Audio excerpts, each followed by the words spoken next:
Okay, hello everybody. So I've decided to add another two videos into white shark biology, and it's also going to go into white shark behavior, this series. And this is something interesting that's just come up. So let me set the stage for you. I'm going to divide it into two videos here because it's quite a long story, but it's very interesting. I think it's very interesting, or it could be very interesting. But from the outset, I want you to make up your own mind. This is one of those videos where you, the viewer, are going to make up your own mind about an event or about the biology or behavior of the great white shark. So, not too long ago, quite recently, in Mossel Bay, I received a phone call that there was a humpback whale busy washing up onto the rocks, and that it was being fed on by the great white shark. So myself and my business partner Christo Kruger, we grabbed my drone and we shot down to the point. Now the point area where it's a bay and it's quite rough, the water's pretty rough and it's very rocky, and the whale was being washed into these rocks, and it was literally, by the time we got there, it was literally on the rocks. So this whale was entangled. This whale was basically dead. It was just drifting there. It couldn't protect itself. It was sick, injured, and about to be beached or about to run aground, whatever you want to call it.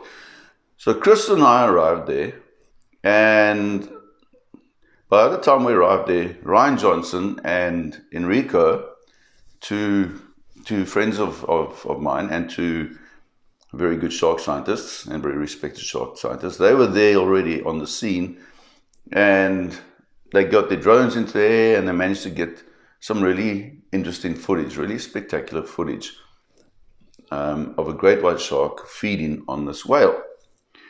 I got my drone in the air, but by the time my drone got into the air, the whale had died and sunk to the bottom.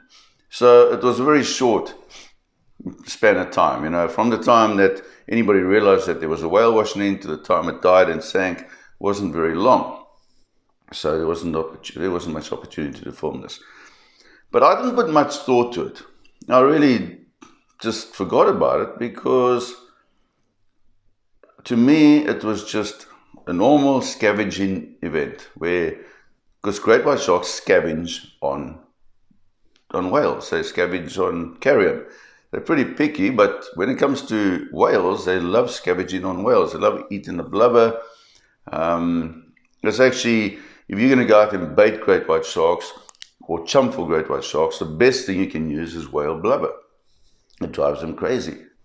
Not as in like crazy, but they do all sorts of weird things. So their behavior changes.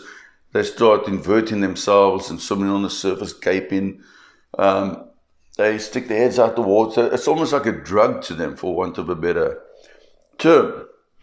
But as I said, I didn't put any thought to it because for me, I just looked at it as a dead whale, and it still had a heartbeat, but the heartbeat was fading. And, in terms, I would say it was 90% dead, 10% alive, and was washing towards the rocks. And there was a shark there feeding on it. So it was just carrying, and the whale couldn't fight the shark off or anything. It wasn't able to. It was dying. And my thoughts on it is to give it a different analogy, would be no different from a buffalo that's literally laying down on the ground, dying, and a hyena comes and starts biting on it. Or a lion, a solitary lion, which will never happen. If it's a healthy buffalo, comes and starts biting or feeding off the dying buffalo, or it could be a hippopotamus dying or a rhino. The animal dying is so far gone that it can't defend itself in any way, so it's just been scavenged upon. So that's the way I saw the situation, and that's the way I still see the situation. But we have to put this all into perspective. And what I want to tell you is that everybody has to keep an open mind when it comes to great white sharks and when it comes to science. But I'm talking specifically about the great white shark because the great white shark has got the effect on people to allow imaginations to run away. It's a sexy animal to work with, and people often see things that don't exist. And I've experienced this many times, actually. And just when you think you know something about the great white shark, it does something else that surprises you, and you think, oh my God, I've been thinking this way, and this is what I've been telling people, and suddenly one shark does something differently, and it throws all the apples out of the cart again.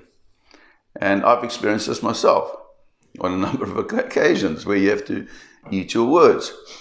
And to put this into perspective, I want to just give you a story. So this was in the early 90s, and we were working on a very large and very expensive project where we're just observing natural biology and natural behavior of the great white shark. Now, I'm not going to mention any names in this because I don't want to embarrass anybody, but every day, our part of the project was 4 months. So the whole project took 7 months, but for 4 months, every day there was 9 of us on the water in different positions at Dyer Island. And as I've explained to you, Dyer Island, there's 2 islands. There's a bird colony called Dyer Island. Then you've got this channel called Shark Alley between Dyer Island and a seaward island called Giza Rock, which is a seal colony home to up to 60,000 seals or possibly even more. And it's a perfect hunting ground and a perfect place to watch natural biology of the great white shark in that environment. So there were 9 of us on the water every single day, just observing. No bait, no chum. And we got up, we were up at 5 in the morning. We were on the water at first light, and we came off the water when the sun was going down, or when the sun was down on many occasions, for months on end, just observing. And we observed and recorded. So we were recording from the island, from Giza Rock. We were recording from a special structure we had implemented, and we were recording from 2 boats and visually, and we also had cameras under the water recording what was going on near the colony. And over those 4 months, we learned so many things about the great white shark that had never been known before. And in the series on great white shark behavior and in biology, there's a couple of things I mentioned that nobody's heard about before, which actually came from this project. You can learn a lot about great white sharks by just observing them for 4 months, I can tell you that. You can also learn a lot about sunscreen for 4 months and wearing a hat. Anyway, after we had finished this project, during the project actually, about a month before we were finished with this project, one of the team had to leave, and this person is a respected scientist. And in that month, he wrote a paper on a specific aspect or a facet of what we were observing, a very specific part of white shark behavior in biology. And he co-authored me on this paper. And he sent this paper to me, and I read over the paper, and I was in a very awkward position because I was a co-author on it. And what I read on that paper was not what I observed. So there's the first thing. Everybody sees things differently. We observe things differently. Now, I did not agree with 90% of what was on that paper. I did not agree with. First of all, because I didn't observe it. Secondly, because it was observed incorrectly and translated incorrectly by my colleague. And thirdly, I knew that it was incorrect because I had far more experience working in the field with great white sharks than he did. So he completely misunderstood what was going on. And I then gave, because I was in this awkward position, I gave the paper. It was going to be a peer-reviewed paper, but it first came to me to give my own comments.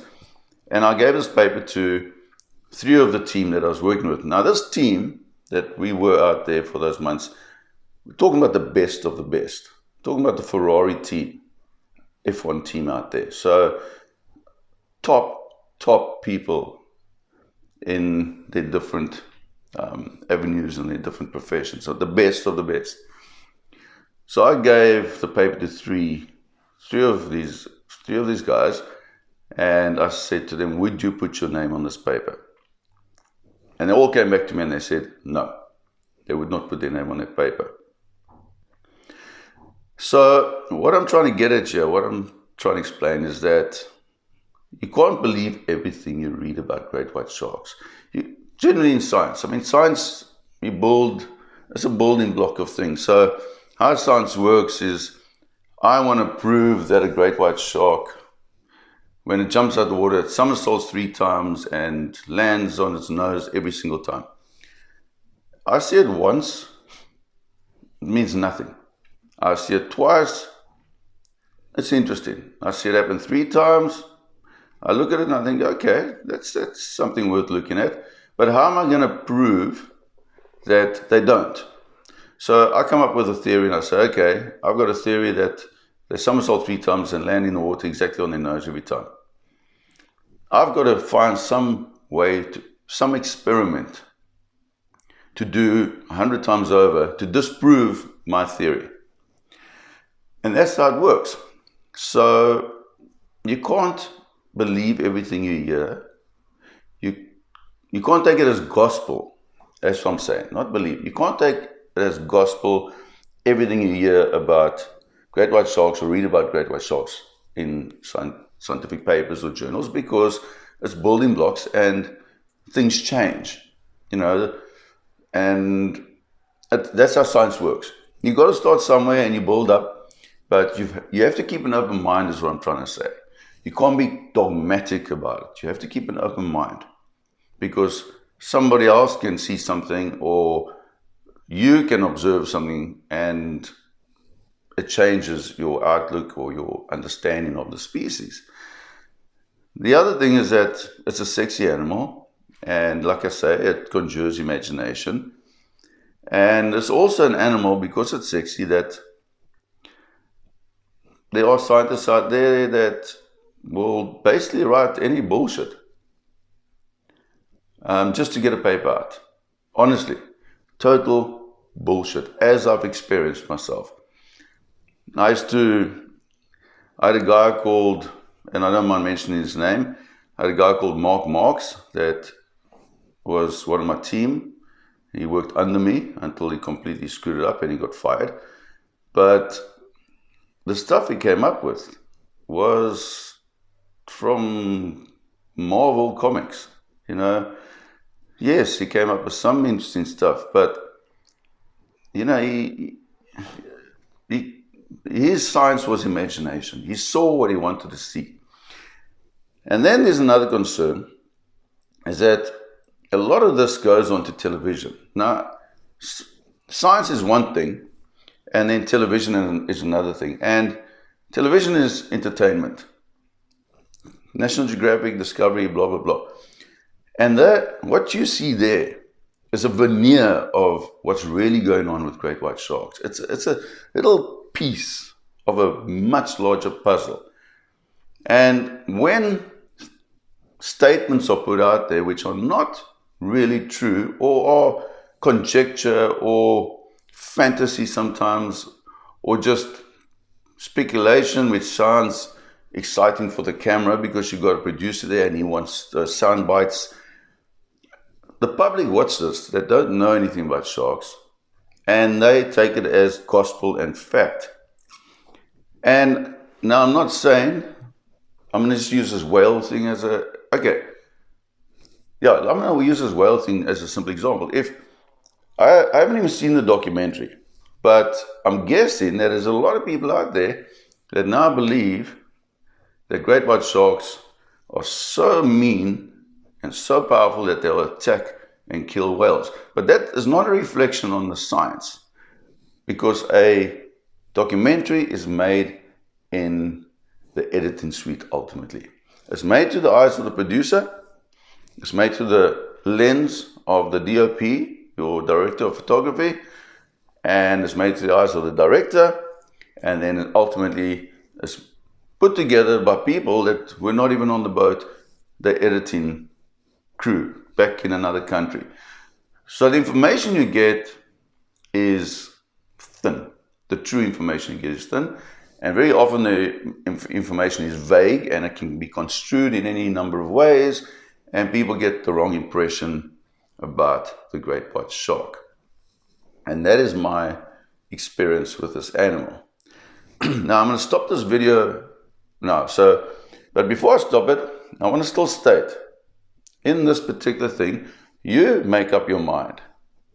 You make up your mind. I'm just putting it out there, but my standpoint is still this: that the great white shark on that day with that whale was scavenging. It was just scavenging on a whale. However, there are other ways to look at it, and I've been thinking about this very carefully, and I'm just going to throw a few ideas out there, and like I say, you decide what you think, what you believe actually took place on that day. Okay, so I've just explained now in summary. There was this whale. It was on its last legs. It might have had a heartbeat. It might not have had a heartbeat. I don't know.